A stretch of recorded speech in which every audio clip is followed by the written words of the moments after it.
de que Abraham, hermano, había rescatado a Lot. Dice de que Abraham vuelve a su tierra. Pero cuando llega a su tierra, Abraham llega cansado, llega agobiado, llega por momentos quizás sin fuerzas. Pero había algo especial en esos hombres, que ellos salían a hablar con Dios. Y en el capítulo 15 de Génesis dice de que Abraham sale por la noche y se queda viendo al cielo. Y cuando él se queda viendo al cielo, empezó a oír una voz que le decía: Abraham, no temas. No temas, yo soy tu galardón, yo te sostendré.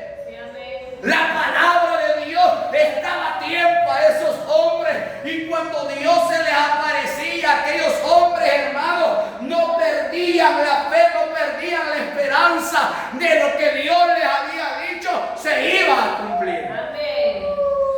Porque si no, ¿cómo cree que hubiera creído Abraham a lo que le dijo? Sal de tu tierra y de tu parentela a la tierra que yo te mostraré. Pero lo hizo por fe, creyendo que le había prometido, le iba a cumplir por fe. La fe de aquel hombre era tan grande que cuando Dios se le presentó, y tal vez no le encendió una zarza, sino que le encendió el espíritu de fe, porque la fe es algo necesaria en nuestra vida espiritual. Entonces aquí vemos cuántas veces Dios nos ha encendido una zarza. Pero nosotros muchas veces no nos detenemos.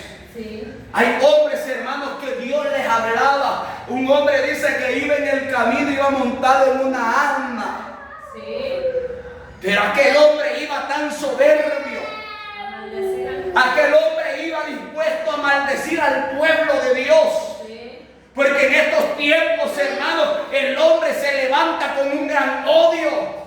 Se puede levantar con una gran ira, pero había un hombre, hermano, que se le iba a aparecer el ángel de Jehová, y dice su palabra que mejor el buey conoce a su dueño y el ángel pesebre de su Señor, mas Israel no tiene entendimiento.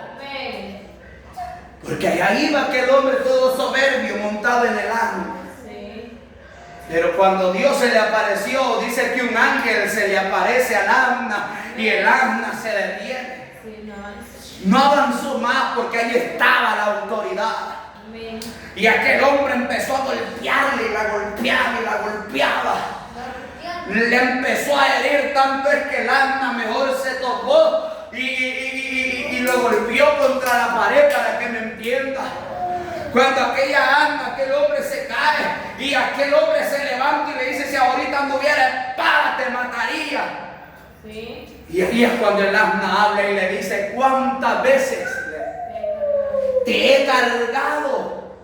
Y así pretendes pagarme. Porque muchas veces, hermanos, no queremos detenernos a las buenas. Entonces viene Dios, nos viene y nos machuca de una manera que no podemos resistirle.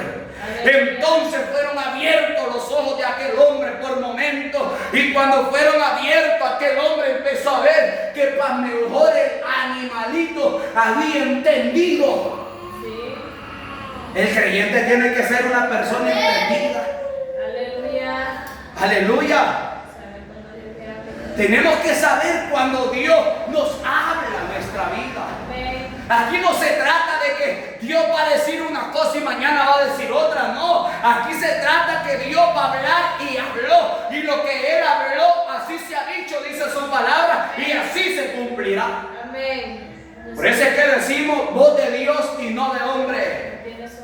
Porque Dios no tiene sombra de variación. Dios es un Dios veraz. Dios es un Dios fiel. Dios es un Dios que nunca te va a fallar. Por eso hay que saber también discernir en el momento que se va a aparecer en medio de nosotros, para poder sacarnos adelante y no desmayar en esta obra. Aleluya. Entonces, ahora bien, podemos ver como segunda cosa: no desmayemos. No dejemos que la salsa se apague. donde nosotros andamos con un fuego espiritual, pero de repente se empieza a apagar esa zarza. Hay un momento que Dios enciende una zarza dentro de nosotros y queremos culto, queremos vigilia, queremos ayuno, queremos oración, queremos ir a visitar a los enfermos y la zarza anda ardiendo, la zarza del hermano anda pero encendida, pero llega un momento que se quiere apagar. Aleluya. Ahí acuérdese lo que le dice Eunice a Timoteo, Pablo a Timoteo. Aviva el don que hay en ti, le dice, el cual se te fue puesto por las imposiciones de manos. Pero es necesario que avives el don, hermano y hermana. Este momento es necesario que el don de Dios, que esa zarza que está dentro de usted, se encienda y no se apague. No deje que el fuego se apague. Es necesario que la salsa se mantenga encendida, porque el Espíritu de Dios es algo que enciende el pueblo de Dios también. Dios nos ayude. Amén. No dejemos que la salsa se apague. Amén. Es el Espíritu Santo en este tiempo. Aleluya. No vaya a decir, pero yo quiero ver esa salsa. No. Es que Dios, Jesús les dice, váyanse para Jerusalén. No los dejo solos. Allá va a llegar la promesa. Voy a rogarle al Padre que les envíe el Consolador. Aleluya. Y Él estará con vosotros todos los días de nuestra vida hasta el fin del mundo. Así como se le apareció la zarza a Moisés, así se le apareció el Espíritu Santo a aquellos 120 que estaban reunidos en aquel aposento alto. Pero aquellos hombres no cesaban, no dejaban de pedirle a Dios, no dejaban de orar, no dejaban de asistir hasta que fueron investidos del Espíritu Santo. Amén. Aquellos hombres recibieron la promesa.